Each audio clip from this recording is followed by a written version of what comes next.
She was just the cleaning lady, mocked, dismissed, and treated like a shadow until the night she took down 3 armed robbers, all by herself. The manager, who once called her useless, he hid under a table, shaking. The guests who never noticed her, now they were staring in awe. But who is she really, and what turned this quiet waitress into the fiercest protector in the room? What did one woman whisper to her after the dust settled, and why did it leave Elena speechless? Let us know where you're watching from in the comments below, and if this story moves you, don't forget to like and subscribe to the channel, because today's silence doesn't just break, it changes everything. The Maison du Soleil shimmered under golden lights, a sanctuary of fine French cuisine nestled in the heart of the city. Its crystal chandeliers glittered above white linen-draped tables where the elite murmured over foie gras and Bordeaux. Every evening here was a picture of refinement, at least on the surface. Elena Torres moved through the dining room like a ghost in pressed black slacks and a tucked-in white blouse, a humble apron knotted at her waist. She carried herself with quiet discipline, her posture impeccable, her eyes always alert, but no one saw her. To the patrons, she was merely the woman clearing glasses. To the staff, she was the vet who mops floors, except for Lena Harper. "You missed lunch again," Lena whispered as she passed Elena near the bar. The younger waitress, bright-eyed and brisk, slipped a half-wrapped sandwich into her apron. "Eat before Richard sees us." Elena gave her a small nod. "Thank you." She would have liked to say more, but Richard Baines was already on the move. "Torres!" he barked across the room. A few heads turned. Elena straightened, cloth in hand, mid-wipe of a spotless brass sconce. Richard stalked over, portly, pompous, dressed like he owned the place, though everyone knew he didn't. How many times do I have to say it? The window edges. Smudged. Elena turned to inspect them. They were clean. "Yes, Mr. Baines," she said calmly. He leaned in just close enough. "You'd think a military background would teach you how to polish glass. Or is all that discipline only good for shining boots and mopping bathrooms?" Behind him, a couple at a nearby table exchanged glances. Elena's jaw tightened, but she held steady. "Yes, Mr. Baines, I'll take care of it." Richard scoffed, turned on his heel and marched away. Lena appeared beside her seconds later. "Jerk!" Elena smiled faintly. "He's consistent." In the back storage closet after her shift, Elena sat quietly. She unfolded a cloth bundle on the shelf, her dog tags, a photo of her old unit in Fallujah, and a tightly folded American flag. No one here had ever asked about it, not once. Most didn't even know she had served. To them, she was the janitor who never spoke. Outside, the restaurant buzzed with Friday night fervor. A piano's gentle trill floated through the air. Elena closed the locker, tied her apron again, and returned to the dining floor. Something felt off. The newcomers. 3 men at table 7, well-dressed but too alert. One tapped his fingers in a syncopated rhythm, scanning exits. Another checked his watch 4 times in 10 minutes. The third, larger, silent, barely touched his drink. Elena caught Richard's eye as he made his rounds. "Table 7, she said quietly. "They're watching the staff." "The doors," he scoffed. "What are you now, security? Stick to napkins." She turned away. It wasn't worth pushing, but then she heard it. The low, rising growl of motorcycles. It was subtle at first, blending into the hum of the city, but it didn't stop. It got louder, closer. Elena froze, cloth mid-fold. The front wall of the restaurant shattered. Glass exploded inward like a wave as 2 motorcycles roared through the entrance, knocking over tables, scattering candles and fine china. Screams erupted. Someone dove. The pianist slammed the lid shut and hid beneath the keys. Two masked men dismounted, one tall, broad, composed, Dex, the other shorter, twitchy, Milo. "Everyone on the ground!" Dex barked, his voice calm, surgical. Guests screamed, staff froze. Elena ducked behind a column. Milo waved a shotgun wildly. "Move and I shoot." Dex pointed his pistol at the hostess stand. "Manager, now." Richard Baines rose from behind the podium, his face pale. "You, come with me. Take me to the safe. Please, don't hurt anyone."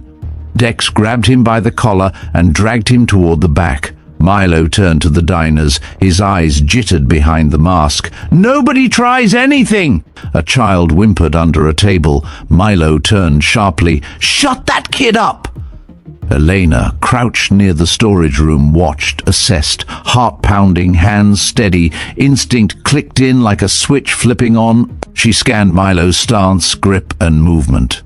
Dex was tactical, professional. Milo was unstable, dangerous because of it. She backed into the storage room, found a thick broom, unscrewed the handle, tightened the grip with a cleaning rag. Not a weapon, but it would do. She waited, counted breaths. Milo stepped closer to the child and her mother. "You deaf? I said shut that kid up!" The mother cried silently, shielding her daughter. "Do it, or I will!" Elena moved. She lunged low, swinging the handle with force at the back of Milo's knee. He yelped and dropped, the shotgun skidding. She grabbed his arm, twisted it behind his back, and drove her weight down. His scream was muffled under the chaos. Someone gasped. A tray crashed. Elena bound Milo's wrists with duct tape pulled from a shelf. The dining room fell silent. Lena Harper peeked from behind the bar. Her eyes were wide. Elena stood slowly, took the shotgun, checked it, looked toward the back corridor. He's not alone. Richard Baines was still back there, with Dex and the safe. Elena stepped forward, past the white lilies, past the broken glass, past the diners now looking at her like a stranger they'd never known. She was no longer invisible. And she wasn't done. Elena's footsteps were silent as she moved down the narrow corridor leading to the back office. The chaos in the dining room still echoed faintly. Muffled sobs, broken glass crunching under cautious movement, whispers of disbelief. But she couldn't focus on that now. There was still one threat unaccounted for. Dex. The office door was slightly ajar, a dim light spilling into the hallway. Elena paused just outside the doorway, her breath controlled, grip tight around Milo's shotgun. She listened. Inside, Richard's voice trembled. "Please, I don't remember the full combination. It's written somewhere." "Try harder," Dex replied flatly. No raised voice, no drama, just a calm, confident threat. Elena crouched low and peered through the crack. Dex stood near the safe, pistol trained on Richard, who was sweating bullets. The keypad beeped. Another failed entry. "You've got one more try before I put a bullet in your foot." "That should jog your memory," Richard whimpered. Elena needed a distraction. She scanned the hallway and spotted a metal tray cart used for desserts. With a quick motion, she pushed it hard toward the doorway. It clanged against the frame and tipped over with a loud crash. Dex spun, gun raised. "Who's there?" Silence. He took a step forward, eyes scanning the hallway. Elena flattened against the wall. Another step. "I said, who the hell is out there?" Elena held her breath. Dex took one more step into the hallway. That was all she needed. She moved like a switchblade. She swung the shotgun's butt into his wrist. His pistol flew out of his hand. He grunted, staggered back. She followed with a low sweep kick that sent him tumbling to the floor. Dex rolled and sprang back up faster than expected. He wasn't just strong, he had training, maybe not military, but something close. He charged. Elena ducked, sidestepped, and drove her shoulder into his ribs. They crashed into the wall. Dex swung with a paperweight from the desk. She dodged, barely. It shattered the plaster behind her. She jammed the shotgun against his chest, pushing him back. "Down!" Dex snarled. "You don't get to give orders." He lunged again. They grappled, a battle of weight, leverage, and precision. Elena moved with military control, not just reacting but anticipating. When Dex tried to grab her wrist, she twisted and drove her knee into his gut. He folded. She swept his legs again. This time she didn't wait. She pinned him. "Don't move." Dex glared up at her, breath ragged. "You think you've won?" She pressed the barrel to his shoulder. "You're done." Behind her, Richard had slumped to the floor, pale, speechless. Footsteps, then voices. Lena's voice. "Elena, are you okay?" Elena didn't look away from Dex. "He's down." More staff crept into the corridor, some helping diners, others staring in open awe. "Is it over?" someone whispered. Elena shook her head. "Not yet." She tightened her grip on the shotgun. Dex smirked again. "You've forgotten about Milo. I haven't." She dragged Dex up and forced him down the hallway, using his body as a shield. The corridor flickered with broken light overhead. She scanned the dining room. Then she heard it. Boots crunching glass. Milo.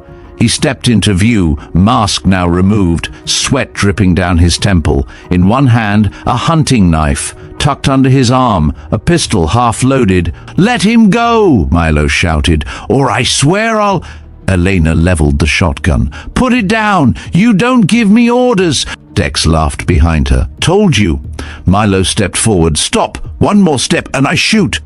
Milo hesitated. Then Dex twisted. He elbowed her side, making her stumble. In the same breath, he shoved forward and made a grab for the shotgun. Elena fought back, twisting the weapon away. Milo rushed forward. It was chaos. Dex and Milo collided by accident, tripping over each other. Elena used the moment to knock the pistol from Milo's grip with the shotgun's barrel. The knife clattered. She swept the shotgun down, keeping both in her line of sight. "On your knees, now!" They hesitated. "Now!" Dex cursed. Milo dropped first. Then Dex followed. Elena held them there.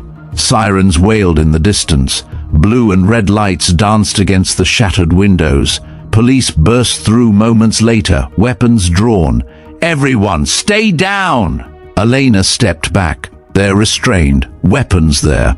Officers secured the scene. Dex and Milo were cuffed and dragged out. Richard still sat trembling beside the safe. Lena ran to Elena and hugged her tightly. "You saved us." Elena exhaled slowly, for the first time that night. From across the room, a woman in a dark blue dress stepped forward, one of the very important person guests. Her eyes were brimming with tears.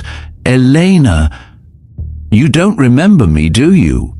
Elena turned, surprised. The woman placed a hand over her chest. "You carried me out of a bombed village when I was 5. Fallujah.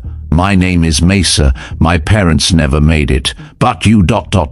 You wrapped me in your jacket and carried me for 2 miles. Elena's breath caught. The entire restaurant went quiet again. Lena gasped softly. "You never told us." Elena looked at Mesa, looked around the room. All eyes were on her, but not like before, not out of pity, not mockery. Respect. Richard stood slowly, brushing dust from his sleeves. "Elena, I had no idea. She held up a hand. "Don't." She turned away, past the wreckage, past the chandeliers still swinging from impact, past the moment she stopped being invisible. She wasn't just the cleaning lady she never had been. And now no one would forget it. The flashing red and blue lights from the police cruisers outside bathed the shattered entrance of the Maison du Soleil in an eerie glow. Paramedics moved swiftly among the shaken patrons, checking for injuries, offering warm blankets, and asking quiet questions. Uniformed officers collected statements from witnesses, while others secured the remaining weapons and surveyed the damage. But all eyes kept drifting back to Elena Torres. She stood off to the side, a shotgun now lowered and unloaded, resting against her leg. Her face was still, unreadable, the trained calm of someone who had been through worse than this, far worse. Lena Harper sat next to her on the floor, her arm looped through Elena's. "They're calling you a hero, you know. I just heard one of the cops say it." Elena didn't respond immediately. Her gaze was fixed on the front window, what remained of it. Jagged glass, twisted metal, splinters of wood.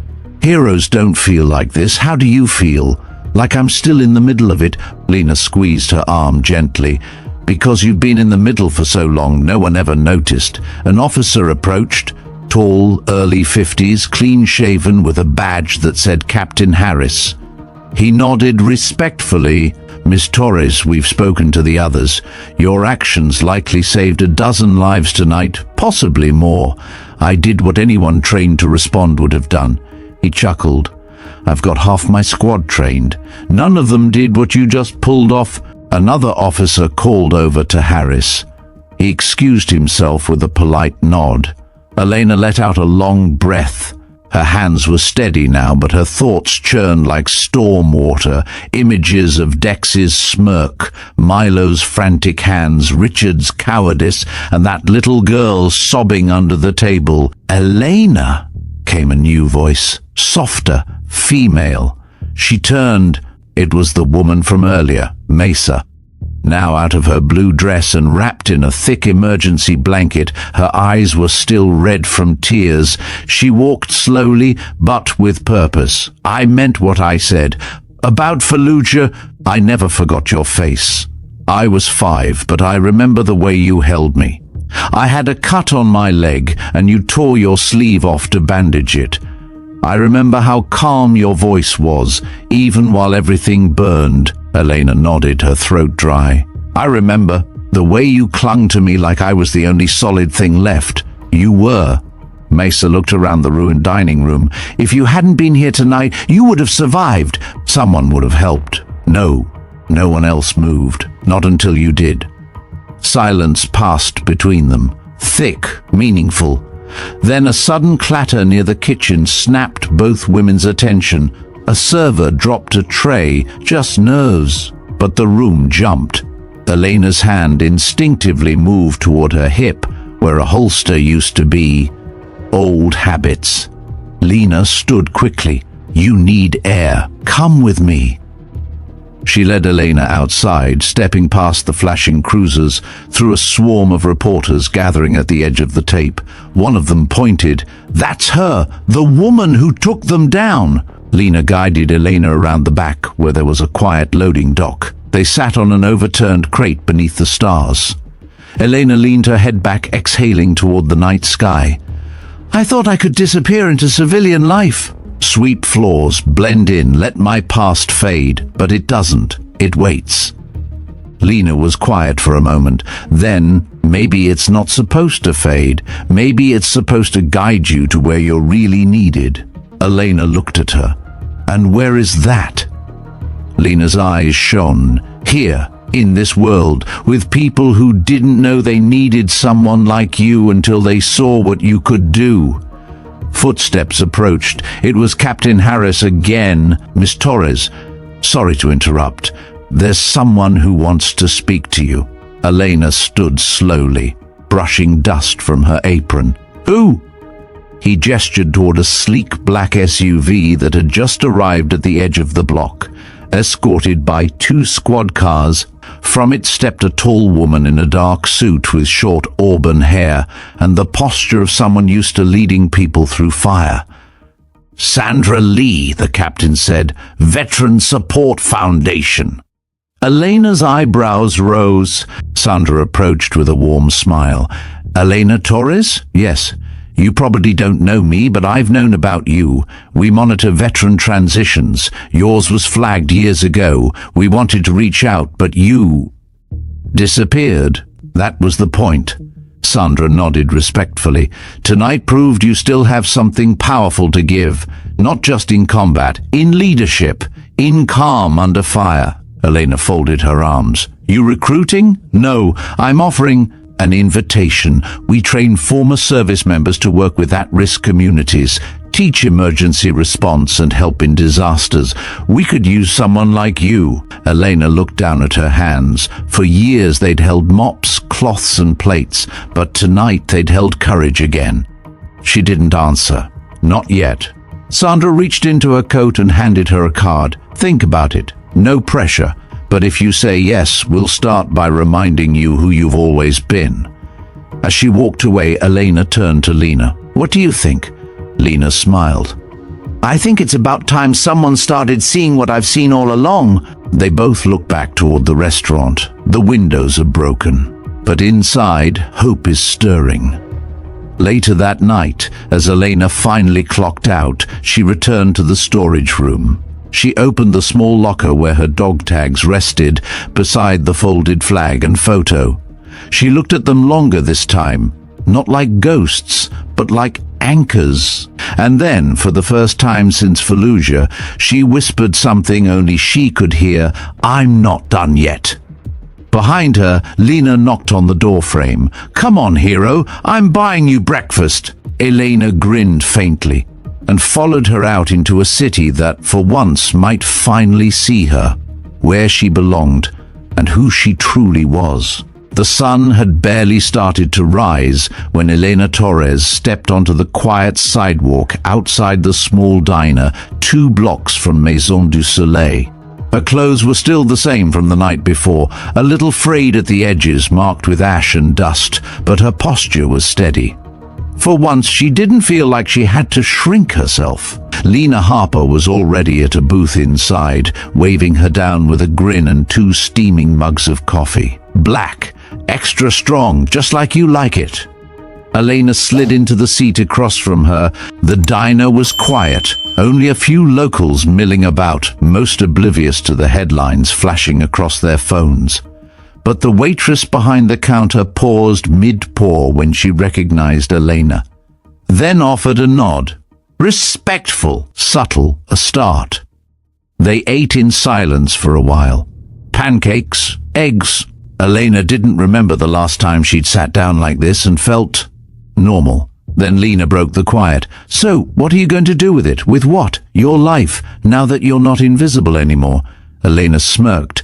"I was thinking about going into cake decorating." Lena snorted into her coffee. "You'd terrify the frosting." But the laughter faded quickly.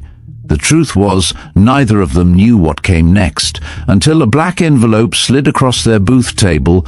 It had been hand-delivered by a man in a grey suit who didn't wait for questions, just nodded once and vanished.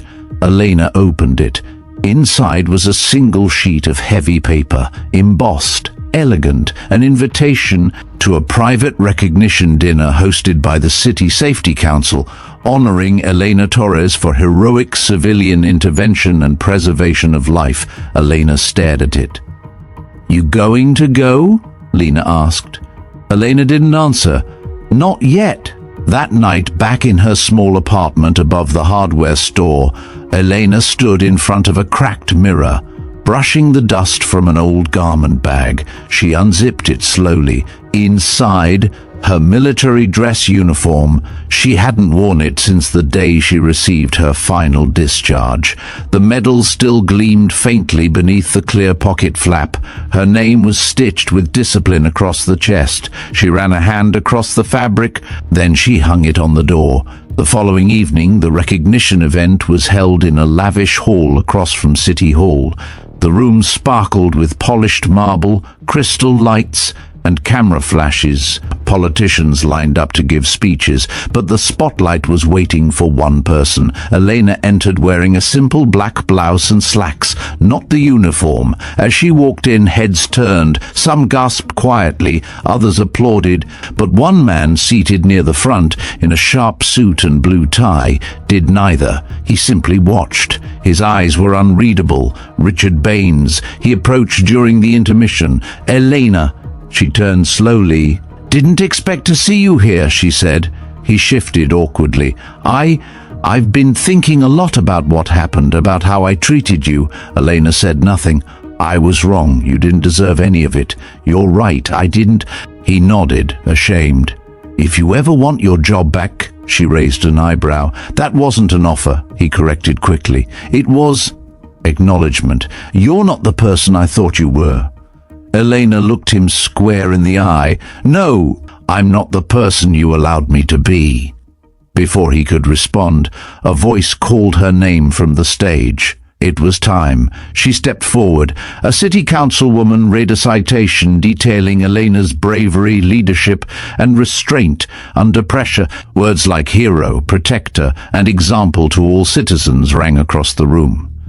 Elena stepped up to the microphone. For a moment she just looked at the crowd, faces in suits, cameras, phones raised. Lena is in the back, giving a thumbs up. "I didn't do what I did for recognition," Elena said finally. "And I'm not here to inspire anyone. I was trained to protect. That doesn't go away just because the uniform does." She paused. "What I hope this does is make people think about whom they overlook, who they mock, who they assume is less, because every day in this city someone invisible is carrying more strength than you know." A beat of silence, then applause, real, rising, sustained. After the event, as the room cleared, Sandra Lee approached again. "You've made your choice yet?" Elena nodded. "I'm in. Good. There's a team leaving for the South Coast next week. Hurricane response, basic logistics, but they need leaders." Elena's eyes flicked to the side. Richard Baines, standing by himself, was watching her from a distance. "Logistics sounds good." Sandra handed her an envelope. "Details inside. You'll be great." Lena caught up to her outside. "You leaving already?" "Not yet, but soon." Lena hesitated. "You going to keep in touch?" Elena gave her a look. "You still owe me breakfast." They hugged. A real one.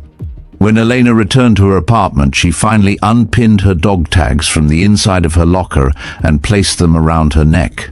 Not out of nostalgia, but readiness. Because whatever came next, she was stepping into it not as a shadow, but as someone the world could finally see. The rain hadn't stopped for days by the time Elena Torres stepped off the bus in a small town along the south coast. Her boots landed in puddles that rippled with the memory of a storm that had only just passed. Debris still lined the curbs, power lines dangled low, a few National Guard trucks sat idle under grey skies. This wasn't a battlefield, but it felt close. Sandra Lee's team was already there. Men and women, some former military, some civilian responders, unloading supplies, restoring communications, helping elderly residents clear fallen trees. A new kind of unit. Different uniforms, same urgency. Elena adjusted the strap of her backpack and crossed the muddy lot toward the temporary field station, a repurposed firehouse with a humming generator and the faint smell of disinfectant. Inside, a man about her age was setting up cots. He wore a faded Marine's hoodie and a prosthetic leg. He looked up as she entered. "Torres?" "Yeah." He offered a hand. "Marcus Wynn. I'm the team lead on site. Lee said you'd show up like a ghost." "Bad habit," he chuckled. "Not a bad one out here. Most of the crew's already working Zone B. You'll be with me in Zone C. Mostly elderly evacuees, infrastructure checks, trauma sensitivity. That a problem?" Elena shook her head. "Not at all." Over the next few hours, she moved from house to house with Marcus and a rotating pair of volunteers, assessing damage, distributing food, checking on medications. But as night fell, something shifted. They arrived at a collapsed home near the river bend. The front had been crushed by a falling tree. Inside, they found an older woman trapped in the back bedroom. Ankle broken, dehydration setting in. Marcus radioed for support. Elena didn't wait. She crawled through the wreckage, carefully lifting debris and making a narrow path through the fallen beams. The woman groaned, half-conscious. "Stay with me," Elena said gently, pressing 2 fingers to the woman's pulse. Minutes passed. Rain drizzled through the broken roof. When backup arrived, the medics found the woman stabilized and ready for extraction, thanks to Elena's quick triage and field dressing made from her own undershirt. Marcus pulled her aside afterward. "You moved like it was second nature." Elena simply shrugged. "It is." That night, around the fire pit behind the field station, stories began to surface. Volunteers shared why they came. Some had lost family to disasters. Others had once been rescued themselves. Elena sat quietly, listening. Then one woman, soft-spoken with crow's feet and a southern drawl, asked, "So, Torres, what made you sign up?" Elena looked into the fire, thought of the girl in Fallujah. The little girl was under the table, the broken glass, the weight of a mop, the weight of a shotgun. "I got tired of being mistaken for a ghost." No one spoke for a while. But something shifted. Respect wasn't demanded, it was quietly given. The next day, a local boy, no older than 13, showed up at the field station with a battered backpack full of supplies. He didn't say much, just pointed to his house. Said his grandfather hadn't come down in 3 days. Elena followed him up a winding hill trail where downed trees and mud blocked most vehicles. By the time they reached the cabin, it was nearly dusk. Inside, the air was thick with mildew and silence. She found the old man in bed, feverish, disoriented, possibly septic. She checked his vitals, signaled the boy to run down and call for a med unit. The boy hesitated. "Are you a doctor?" "No." "A nurse?" "No." He looked confused. "Then how do you know all this stuff?" Elena smiled faintly. "Because once upon a time I had to know how to keep people alive, whether I wanted to or not." The boy ran. Help came. The old man was airlifted by dawn. 2 days later, Sandra Lee arrived for a check-in. She stood beside Elena at the edge of a storm-damaged field where they'd just helped clear a broken irrigation pipe. "You've made an impression," Sandra said. "I'm not trying to. That's usually when it matters most." Sandra handed her a folded slip of paper. "A request to lead a new division, one based closer to home, focused on urban readiness, involving both veterans and civilian women with emergency training potential." Elena read it twice, then looked up. "You trust me with this already?" "I trust the person who walked through a broken restaurant full of glass and gunfire, not to save herself, but to protect people who'd barely spoken her name." Elena stared into the wind. The clouds were finally beginning to break. "Then I'll do it." Later that night, she called Lena from the edge of the field station where the power lines had just been reconnected and the first porch light blinked back to life. "You still owe me breakfast, remember?" Lena laughed on the other end. "Only if you're back in town long enough to sit still." Elena's eyes softened. "Maybe. But next time, I'm buying." And for the first time in years, she didn't feel like she had to run. She was already where she was meant to be, not in a shadow, but in full view with her back straight, her name known, and a new mission only just beginning. 3 weeks later, Elena Torres stood in the center of an old municipal gymnasium on the edge of the city, a place forgotten by most, now echoing with the soft thuds of training pads and the hum of fluorescent lights. Dust still clung to the rafters, and part of the roof leaked during heavy rain. But this was where her new unit would begin. Urban Readiness Unit Alpha. Civilian women, veterans and first responders, most of them overlooked, underestimated or unsure of their place, just like she had been. The first day, only 5 showed up. Elena didn't flinch. She taught them how to move, how to think under pressure, how to assess a chaotic scene without panicking. Not just drills, scenarios, real ones. Lena Harper was the 6th to arrive. "Don't look so surprised," she said, setting her gym bag on the bleachers. "You said I owed you breakfast. You didn't say anything about push-ups." Elena smirked. "You're late." Fashionably. Lena wasn't military, but she had heart, and she learned fast. By the end of the first week, there were 12, then 20. Word spread.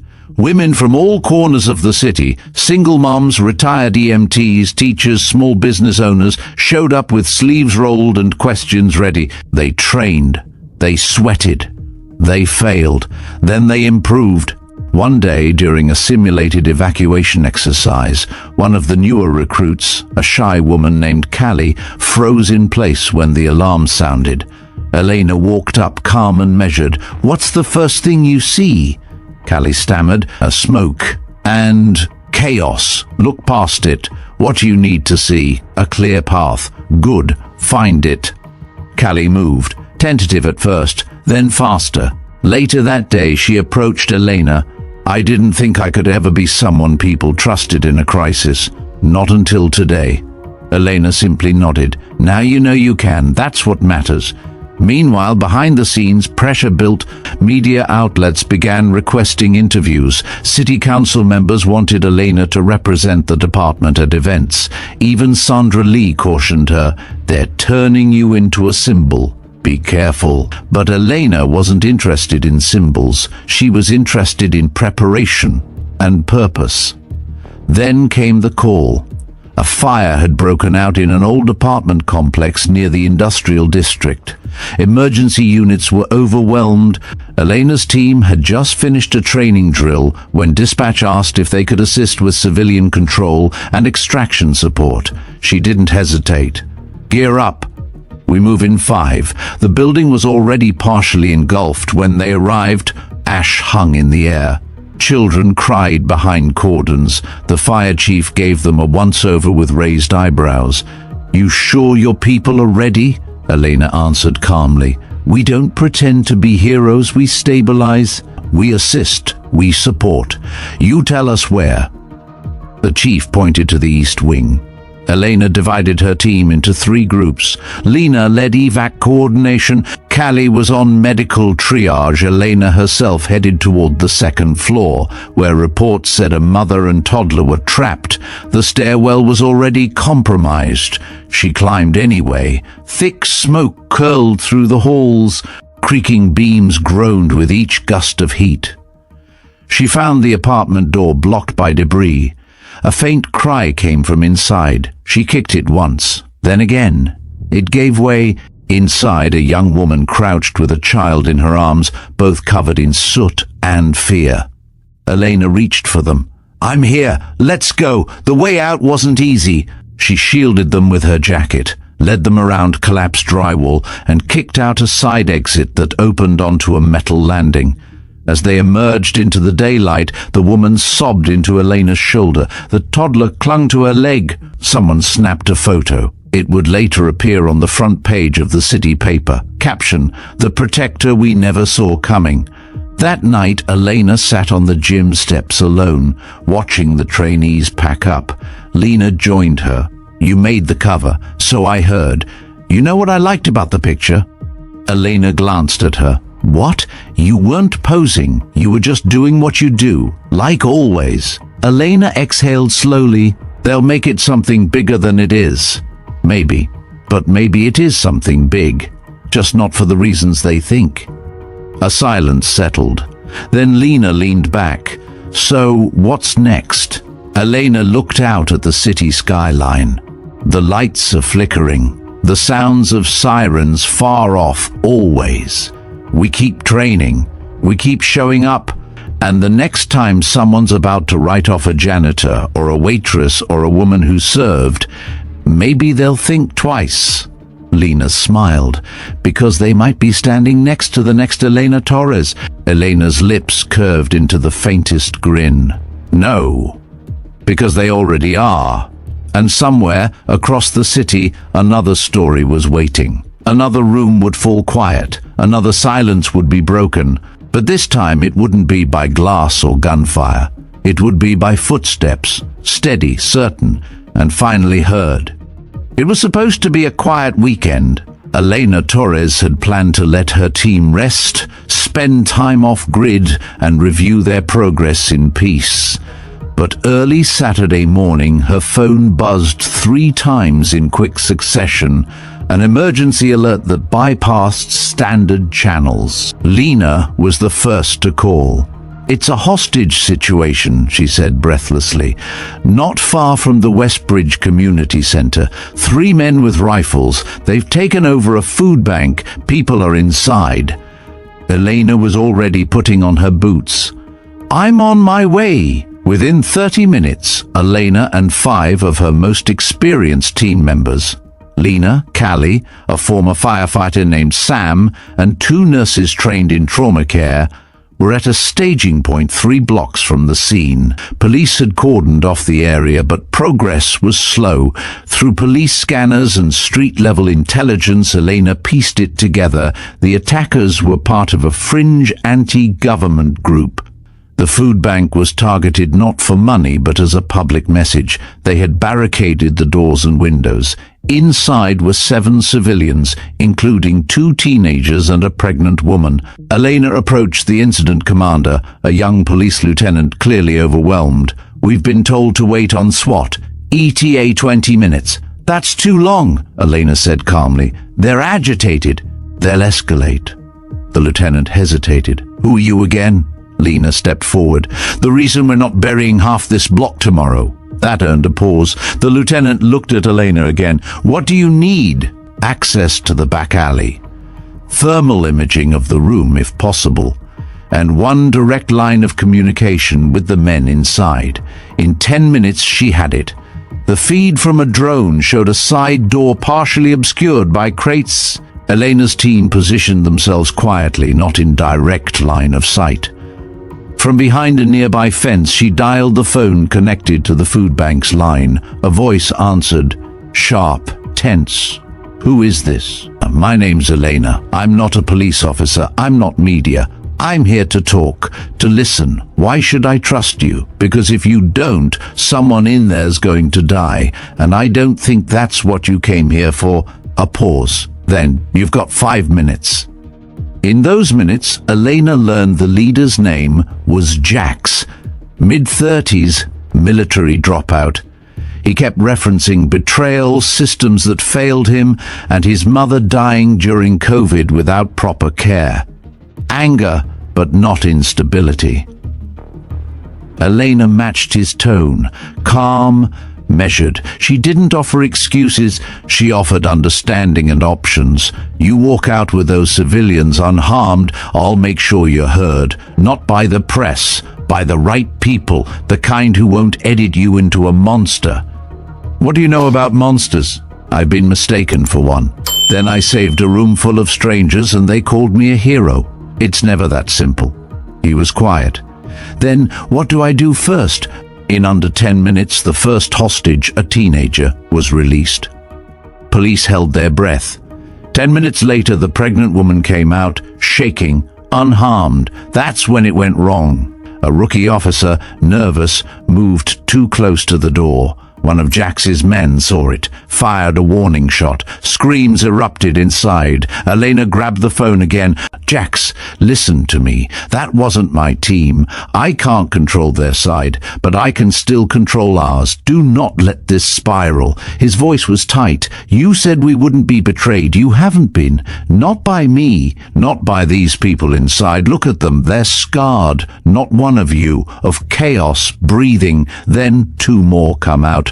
But then we talk again." By the time SWAT arrived, 5 of the 7 hostages had been released because of Elena's negotiation. They tried to pull her back to take over. She refused. "I finish what I started, or none of us sleep tonight." The final standoff took another 30 minutes.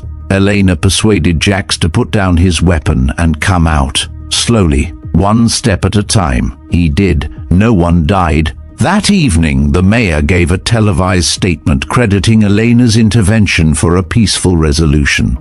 But when reporters asked for her comment, she declined. Instead, she sat on the roof of the training gym with Lena and Callie, legs dangling over the edge, city lights stretching wide below. Lena handed her a bottle of orange soda, your version of champagne. Elena took it. "We were lucky. We were prepared." Callie added, "We were needed." Elena sipped, then looked across the skyline. Somewhere down there people were already forgetting what had almost happened, but she didn't mind. It wasn't about memory, it was about momentum. "They're going to call us something again," Lena said. "A team, a response unit, a miracle." Elena leaned back on her palms. "Let them call us whatever they want. We know what we are." The wind picked up, the city exhaled. And for once, even in a world on fire, something held, something stood, and it had her name on it, not as a symbol, as a standard. It started with a letter, a single envelope, hand-delivered again just like the invitation weeks before.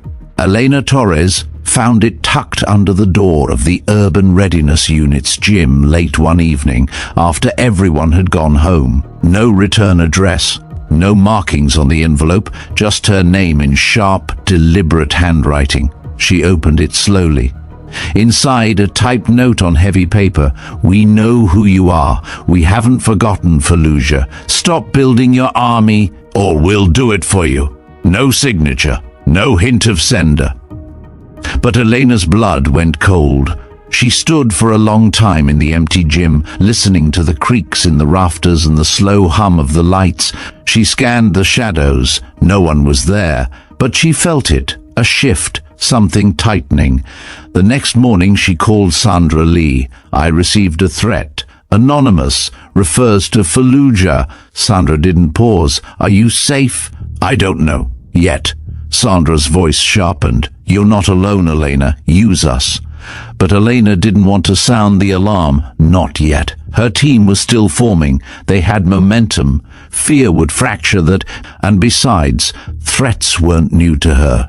She'd lived with them for years, in whispers, in memory.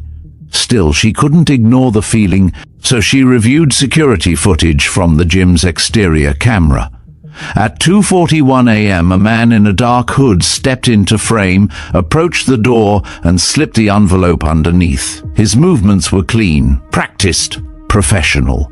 That evening, she brought it to Lena. They sat in the gym's office, lights low, coffee going cold. "You think it's personal?" Lena asked. "Feels like more than that. This is someone who knows where I came from. Why now? Why threaten you for training civilians?" Elena stared at the letter again. "Because we're not just training, we're changing the dynamic. We're showing people they don't need to wait for someone else to save them." Lena leaned forward. "So what do we do?" Elena looked up. "We keep going, and we get smarter." The next day they implemented new procedures, rotating instructors, verifying IDs at entry, and controlling access to all emergency plans. Elena also quietly flagged the letter to Sandra's private intel network. Within 48 hours, a name came back. Marcus Vex, former military contractor, dishonorably discharged, had once operated near Elena's unit in Iraq, known to harbor grudges against anyone who spoke publicly against private militias, rumored to be tied to extremist recruitment groups. If it's him, Sandra warned, he won't stop at a letter. And he didn't. 2 days later, a small fire broke out behind the gym. The sprinkler system activated. No one was hurt, but the message was clear. Elena gathered her team. She didn't lie. She told them what had happened, the threat, the fire, the risk. Then she said, "You don't have to stay. There are no medals in this, no fame, no promise of safety. But if you do stay, know this, we're not victims, we're not bait, we're a wall for people who've never had one. No one left, not Lena, not Callie, not Sam, not the newer recruits." In fact, the next day, 5 more women showed up. One of them brought her teenage daughter. Another brought a neighbor. Word had spread, not about the threat, but about the resolve. Meanwhile, Elena dug deeper. She reviewed old dossiers, ran names through encrypted databases, and cross-referenced anyone connected to Vex. One name stood out, Riley Kessler, former comms tech. Brilliant, paranoid, and recently missing.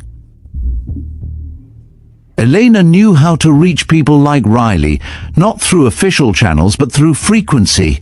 She borrowed a secure line from Sandra's office and began broadcasting a single encrypted signal across known underground bands. Not a warning, just a message. "I know you're listening. I'm not here to expose you.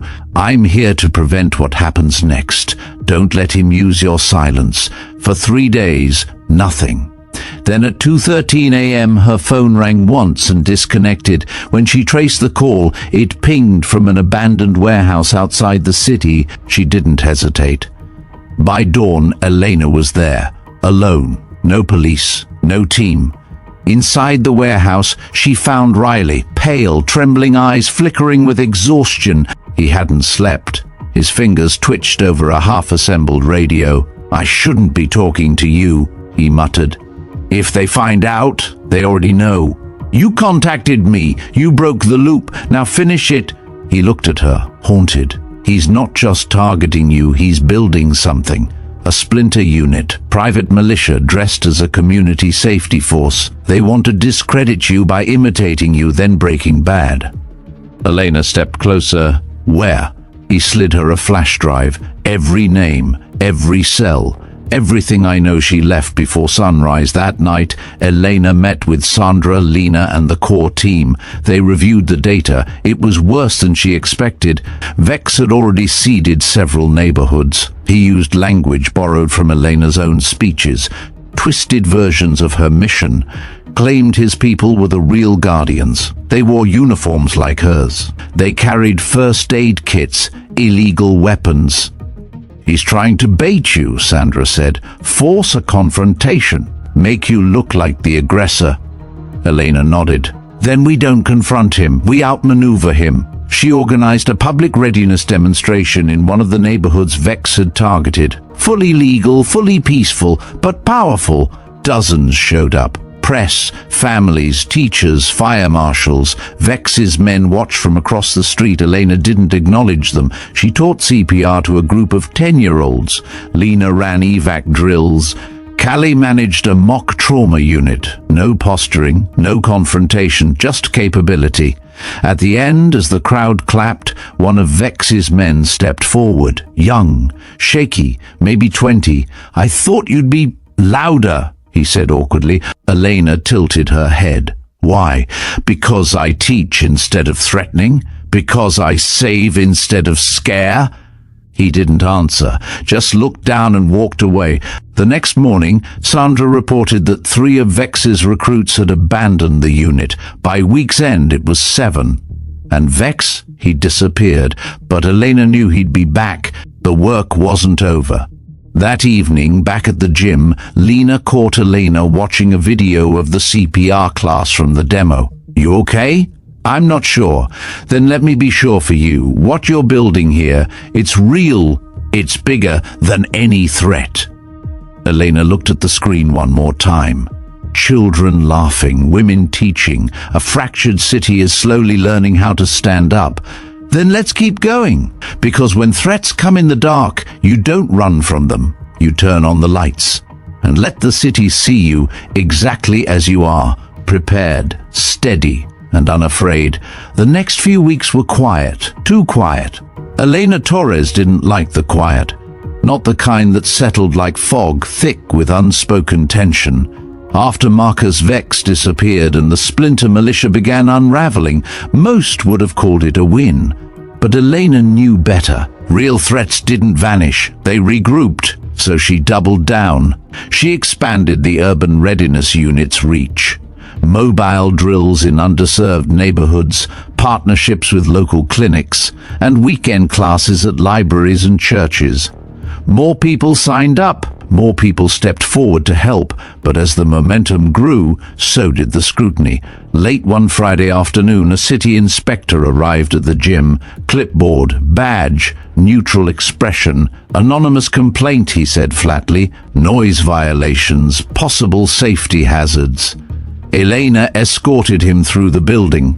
He checked the fire exits, measured decibel levels, took pictures of training mats. When he left, he handed her a yellow slip. "Pending investigation. You're on probation. No public gatherings above 25 people." She didn't react, not outwardly, but inside a familiar burn started rising. The next day, an op-ed appeared in the city paper, "Militia or Mentor.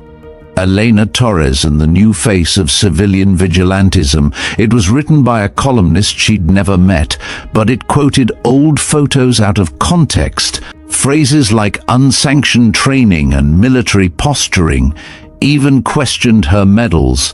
Lena slammed the paper down on the table. "This is garbage, straight-up targeted smear." Elena didn't disagree, but she also didn't waste energy fighting shadows.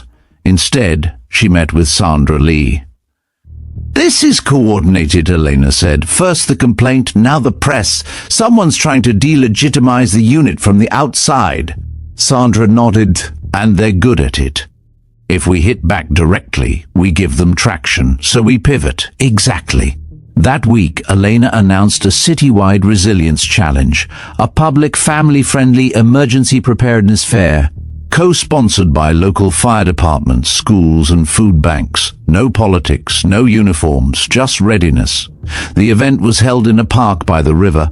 Tents lined the green, kids climbed over inflatable obstacle courses, seniors practiced fire extinguisher drills. Callie taught basic wound dressing to a crowd of teenagers. Elena moved among them like a conductor, no spotlight, just quiet guidance. By the end of the day, over 900 people had attended, and the press silent, until the following evening. A man named Grayson Eves, former city council candidate, conservative talk show regular, posted a live video. He stood outside the park gates, gesturing dramatically. "This is how it starts," he warned. "They look innocent, helpful. But what you see here is indoctrination, militarization disguised as community outreach." The video went viral. By morning, her inbox overflowed. Hate mail, thinly veiled threats, news requests, and then a call from the restaurant manager, the same one who had mocked Elena months ago, who'd laughed at her resume, who'd let her clean bathrooms while customers snickered. He was rattled. "There's a situation," he said. "A group came in today. 3 guys, angry, asking about you, said you were dangerous. One of them had a tattoo that looked military. I thought you should know." Elena's pulse tightened. "Did you report it?" "No." "Should I?" "Yes." She hung up. Then she called Lena and Sandra, and that night she stayed at the gym late, alone. She checked the doors, the windows, every corner. Nothing. Until 3:21 a.m., a car pulled up outside, engine idling, headlights off. Elena watched from behind the blinds. 3 men stepped out. One wore a hoodie, one wore fatigues. The third had a limp and a duffel bag. They didn't knock, they tried the lock. When it didn't give, they circled. Elena moved fast. She hit the silent alarm linked to Sandra's system. Then she grabbed the metal baton she kept under the reception desk. By the time the first man pried open a side window, Elena was waiting. She didn't say a word. She grabbed his wrist mid-climb and yanked. He fell hard onto the mat below. The second scrambled inside, only to find a flashlight beam in his eyes and a boot in his gut. The third ran, but outside, headlights flared. Sandra's team, fast, silent, ready, swarmed him. Minutes later, police arrived. The men were armed. 2 had priors. One had been part of Vex's old crew. Elena gave her statement, calm, precise. She didn't gloat, but the next morning, as she walked into the gym, Lena was waiting with coffee. "That restaurant manager called again," she said, grinning. "Let me guess, he wants to sponsor our next event." "Close?" "He offered us the banquet room every Thursday, free, said he didn't realize who you were." Elena took the cup. "He still doesn't." That evening she wrote a new letter to her team. A single page. "We do not define ourselves by who threatens us. We define ourselves by who we show up for. Every day, quietly, consistently. That's what power looks like. That's what community feels like. And that's what they kept doing, showing up, even as more storms brewed, even as Vex remained in the shadows. While enemies built noise, Elena built a foundation, and the next time someone came looking, they'd find more than just one woman. They'd find a city ready. The wind had changed. It wasn't just in the air, it was in the way people walked, how they looked at Elena Torres when she passed, not in fear, not in awe, but in something deeper, recognition. The city was beginning to understand what she'd been building, and more importantly, why. But recognition came at a cost. After the attempted break-in, Elena took no victory lap. Instead, she adjusted. New locks, silent motion sensors, volunteers trained in active threat response. The urban readiness unit wasn't just growing, it was evolving. The shift became obvious at the next Tuesday night training. Over 60 women showed up. Teachers, nurses, bus drivers, grandmothers. Many of them had brought someone new. They formed circles, ran drills, practiced CPR, and field-stripped medical kits in under 3 minutes. The hum of empowerment replaced the silence of fear. That night, Lena pulled Elena aside. "Did you see who's here?" Elena scanned the gym, eyes narrowing. A few unfamiliar faces. One woman stood near the far wall, not participating. Tall, wiry frame, military posture, even in civilian clothes. "Elena," Lena whispered. "That's Sloane Baxter." Elena blinked. "The Sloane Baxter?" Former recon Marine. She ran point on hostage recovery ops across 3 continents. "What's she doing here?" Lena smirked. "You tell me." Later, when the crowd thinned, Elena approached. Sloane stood by the supply shelf, arms crossed. "You're not here by accident," Elena said. Sloane turned. Her eyes were sharp, unreadable. "I've been watching." "For how long?" "Long enough to see what you're trying to build. It's smart, practical, real." Elena raised an eyebrow. And you're about to hit a wall. Which wall is that?" "The one where community work gets redefined as insurgency." Elena folded her arms. "That already happened." Sloane nodded. "Then you're going to need someone who's seen what happens next. I'm not here to coach. I'm here to join." Elena studied her for a moment, then extended her hand. "Welcome to the team." By the end of the week, Sloane had quietly taken over logistics, refining drills, restructuring shifts, and building new response modules for urban gridlock scenarios. She didn't talk much, but her presence commanded respect. Meanwhile, Sandra Lee brought word of a new development. "We've been tracking chatter. Someone's trying to purchase blueprints of your gym, floor plans, access codes, most likely through shell accounts." Elena exhaled. "Vex? Could be. Could also be someone else inspired by the noise he created." Elena shook her head. "No, this feels personal. Still him." Sandra leaned in. "We need to draw him out. On our terms." "Agreed." They devised a plan, a controlled leak. Elena would announce an invite-only summit of regional safety coordinators, framed as a soft launch for a possible city-funded urban readiness initiative.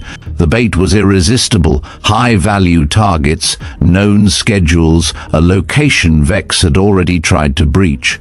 The announcement was made through semi-public channels, just open enough for the right ears to hear. The response was almost immediate. By the following Tuesday, Sandra's network confirmed that Vex's name had resurfaced in encrypted forums under a new alias, but same behavioral patterns. He was angry, cornered, and he was planning something big. They only had days. On the morning of the summit, the gym transformed. Tables lined the open space, each one labeled evacuation plans, medical triage, supply chain security, civil-military liaison. Volunteers moved with quiet efficiency. Elena stood at the entrance, greeting each guest with a handshake and a watchful eye. Among the attendees were fire marshals, school administrators, former National Guard members, and community leaders. Even the mayor's aide showed up, clipboard in hand. But somewhere in that crowd, Elena knew Vex had a proxy. Lena approached, whispering low. Sloane spotted a man loitering near the rear stairwell. "Doesn't match any RSVPs. Wants to speak with you. Where is he now?" "In the office." Not restrained, but watched. Elena moved quickly. Inside the office, a man in his late 40s sat calmly, hands visible. Thin frame, leather jacket, eyes scanning everything. "Elena Torres," he said smoothly. "You look taller on camera." She didn't sit. "You're not on the guest list." "No, but I thought you'd want to hear a message." "From Vex?" He smiled. "From a movement. Elena's expression didn't change. "Speak. You've stirred something you don't fully understand. These women, they think they're preparing for disasters. What they don't realize is they've become a threat. Governments fear organized civilians. History proves it." Elena stepped forward. "You're quoting bad history and worse strategy." He stood, not threateningly, but with intention. "You're not just building a program, you're building rebellion. The only question is who controls it. Still not you." He chuckled. "You think this ends here? I think this just started." Sloane appeared in the doorway, silent as a shadow. Elena turned to her. "Escort our guest to the police cruiser nicely." Sloane nodded. With pleasure, the summit continued. Despite the disruption, or maybe because of it, the rest of the event burned with energy. Attendees exchanged numbers, built regional support networks, and committed to shared drills. That night, Elena sat in the locker room long after the last chair was folded. Callie joined her. "You okay?" Elena nodded, just thinking about the next part, which is, they're not just coming for us. They're trying to shape how the world sees us. They want to steal our reflection. Callie sat beside her. "Then we show them the truth." Elena smiled faintly. "And make it loud." Outside, the street was quiet again, but this time, Elena didn't feel tension in the silence. She felt ready, and readiness, in the right hands, could change everything. 3 nights later, a storm rolled in, not the kind that drenched the city in rain, but the kind that moved under the skin, and electricity. A pause before lightning. Elena Torres stood on the gym's rooftop watching the skyline. Sloane joined her, silent, sipping from a thermos. "Something's shifting," Sloane muttered. Elena nodded. "They're stalling, which means they're almost ready," and then it came. At 1:17 a.m. the power grid flickered, briefly, just long enough to be noticed, just long enough to confirm a breach. Inside, Lena, who'd stayed late reviewing the drill, rose at her laptop. Surveillance monitors blinked, rebooted. One feed turned black. "Main hallway's offline," she called. Elena and Sloane moved in sync. "Activate red directive," Elena said. Sloane was already moving. "Copy that. Lock perimeter. Signal Sandra." Within 60 seconds, backup generators kicked on, doors sealed, and the remaining 3 volunteers were ushered into the panic room. Elena grabbed her vest and radio. She knew the pattern. This wasn't random. This was Vex. And he was coming himself. At 1:26 a.m., the first drone buzzed over the roof. Small, fast infrared lens. It hovered by the ventilation ducts, then zipped toward the parking lot. A second drone appeared behind it, circling. Sloane pulled out her disruptor baton, an EMP-optimized tool she'd field-tested abroad, and with one clean arc sliced the first drone's circuit. The second fled. "Recon sweep," she said. "Trying to find weak points?" Elena responded calmly. "Let them look." Because what they didn't know was that Elena had installed new surprises. Shock strips along the hallway railings, hidden panels in the lobby floor, pressure-sensitive false doors. This was her house. At 1:42 a.m., 2 vans approached from opposite ends of the block. Lena watched from the server room, unmarked, 1 driver each, tinted windows. Elena tapped her radio. "Sandra, confirm inbound." Visual confirmed. "We're en route. 5 minutes. Not fast enough." Elena turned to Sloane. "Time to bait the wolf." They disabled the main floodlights and opened the north service door, just wide enough to be seen. A signal. Minutes passed. Then the shadows moved. 3 figures entered, dressed in black, one carrying a metallic case. Elena watched from the catwalk above. Sloane flanked from the right, hidden in the utility corridor. The intruders moved with practiced rhythm, silent, coordinated. One by the lobby desk, one headed to the main hall. The third, likely Vex, remained at the rear, issuing low commands. But something was off. Lena's voice buzzed through the earpiece. "We've got a 4th. Roof access. Just emerged." Sloane whispered. He's trying to isolate the power relay. Elena nodded. Go, quietly. Sloane vanished. Elena dropped down from the catwalk, landing behind the desk silently. The intruder nearest her never saw the strike coming. She yanked him backward, disarming his shock baton, and disabled him in 2 fluid moves. A second turned, weapon raised, but Lena hit the emergency strobe from the server room, blinding white flashes filling the gym. Elena ducked and rolled, tackled the second assailant low. Pain exploded in her ribs, but she didn't stop. The third man bolted, but as he ran through the double doors, he hit a trapdoor panel. Gone. Seconds later, a scream echoed from the supply pit 2 levels down. On the roof, Sloane confronted the fourth, tall, muscular and masked. You're not part of this, he spat. You're right, she replied. I'm the end of it. The fight was brutal, fast, close quarters. Sloane took a blow to the jaw. Blood atone her lip, but she countered with a full-body sweep and drove him into the rooftop antenna. His mask cracked. Vex. She radioed Elena. Target confirmed. Subdued. When the dust settled, Sandra and her team arrived to find the gym secure, 4 assailants in custody, and a battered but calm Elena sipping water by the vending machine. Sandra stared. You baited a warlord with an open door? Elena smiled. Technically, it was a fire exit.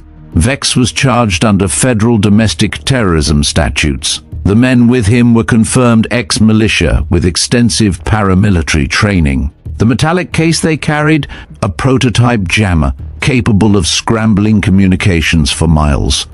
They weren't just targeting the gym, they were targeting the idea. But it didn't work. In the days that followed, coverage flipped. Local and national press picked up the story. Veteran-led community unit thwarts armed assault. Headlines praised Elena, the women she trained, and the infrastructure they'd built. The mayor visited the gym in person, publicly endorsed the Urban Readiness Initiative. Funding proposals followed. Even the restaurant manager sent flowers. With a card. I underestimated you, we all did. Elena didn't respond. She didn't need to. 2 weeks later, at a city hall meeting, Elena took the stage.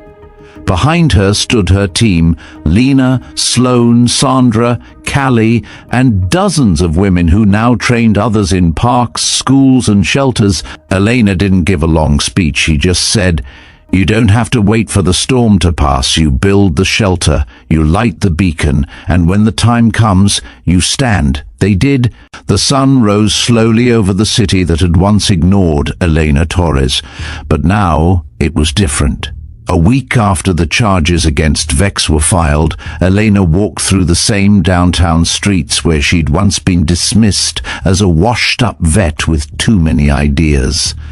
Now pedestrians nodded in silent respect. Strangers handed her coffee. A group of teenage girls asked for a photo, not because she'd gone viral, but because she'd gone real. She didn't celebrate. Instead, she started building again.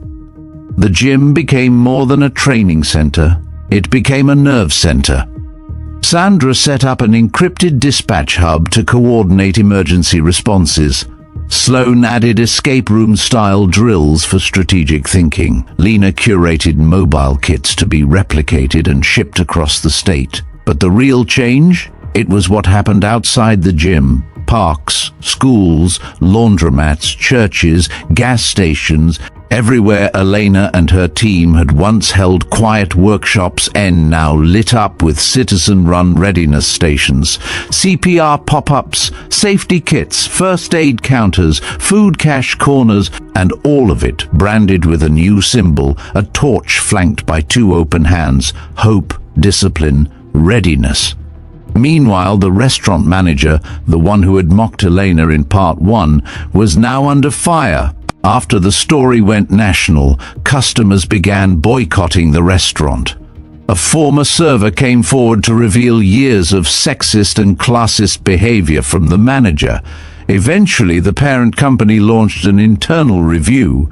Elena never commented, but one day a woman approached her outside a supply drop station. The manager, No press, no grand gesture, just a woman with tired eyes and a bouquet of peace lilies. "I judged you," she said. "Worse, I belittled you in front of others. I don't know if I'm here to apologize or ask for help." Elena studied her. "You're here," she said. "That's a start." The woman extended the bouquet. Elena took it without ceremony. "Come by Thursday night," she said. "We're short on kitchen safety trainers." National Defense Weekly ran a cover story titled "The Quiet Commander, Elena Torres and the Future of Civil Preparedness." Within a month, other cities reached out. New Orleans, Seattle, Detroit. Requests poured in. Could Elena advise on urban resilience? Could she speak at the Women in Leadership Conference? Would she train municipal leaders? Elena declined most. "I'm not a keynote," she told Sandra. "I'm a field note." But she did say yes to one thing, replicating her model. 10 new gyms, all veteran-led, all woman-powered, all community-rooted. One night, as summer settled in, Callie hosted a gathering at her rooftop. The view stretched past the rivers, beyond the lights, into the dark corners they used to fear. Laughter echoed. Lena danced barefoot. Sloane stood quietly with a drink, watching but content. Sandra traded stories with 2 visiting sheriffs from upstate, and Elena, she sat quietly, feet on the railing, watching the glow of her city. Callie joined her. "You ever think we'd make it here?" Elena shrugged. "Not here, but somewhere better." Callie smiled. "You're allowed to be proud, you know." Elena looked over at her team. "I'm proud of them." A week later, a letter arrived. Official, embossed seal, military courier. It was an offer not of rank but of recognition. The Department of Defense wanted to name Elena as an honorary strategic civilian liaison, the first of its kind. Elena read it, folded it, set it aside. When asked later why she didn't accept, she said, "I already have a title. It's neighbor." Autumn came fast. With it, the LU season, wildfires in the neighboring state, and economic shutdowns that stretched food banks thin. But the urban readiness unit stepped in. They converted basketball courts into aid stations, ran mobile vaccination vans, trained hundreds more in community first response. No one wore capes. No one carried medals. Just women with gloves, clipboards, and voices that didn't waver. And Elena? She spent most evenings at the gym, quietly adjusting new protocols, coaching instructors, and cleaning up after drills. She still walked to work, still carried her duffel bag, still answered questions from little girls who asked, "Is it true you used to fight bad guys?" And always she answered, "I still do. But now I train others to do it smarter." At the year's end, a mural was unveiled across from City Hall. It wasn't Elena's face. It was a woman with her back turned, arms outstretched, lifting 2 children onto a rooftop. One child held a flashlight, the other held a map. The mural's title, "She Built the Beacon." No signature, no sponsors, just a plaque that read, "In honor of those who lead by doing." As the screen fades from the mural's glow, we're left with one name, Elena Torres, not for medals, not for rank, but for standing up, quietly and relentlessly, in a world that kept asking her to sit down. This isn't just a story about a veteran or a robbery or even redemption. It's about what happens when a single act of disrespect sparks a fire too fierce to contain. A manager mocked her for being a veteran, but she didn't retaliate with words. She built a system that saved lives. She trained women who changed neighborhoods. She fought battles no one else saw. And when armed men came to destroy it all, she stood, alone at first, then not alone. That's the quiet truth behind legacy. It doesn't arrive with parades. It starts with grit, preparation, and love for people you may never meet. So maybe Elena wasn't looking for justice.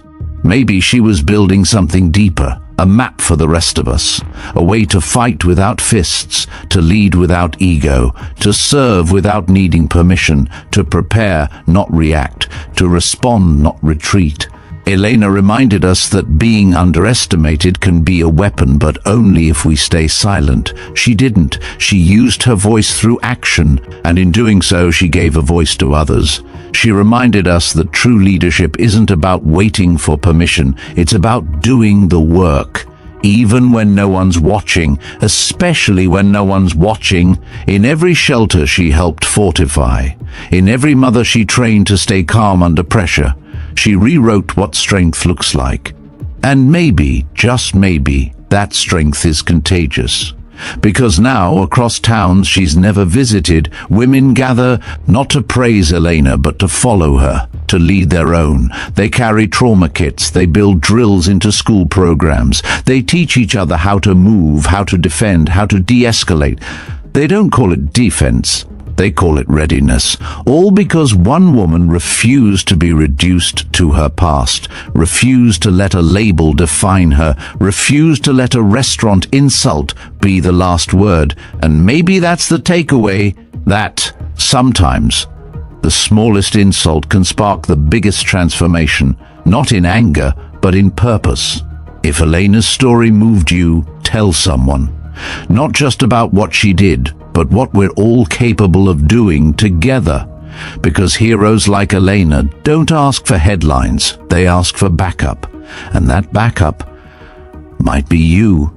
So if this story resonated with you, if it made you pause, made you reflect, consider hitting that like button.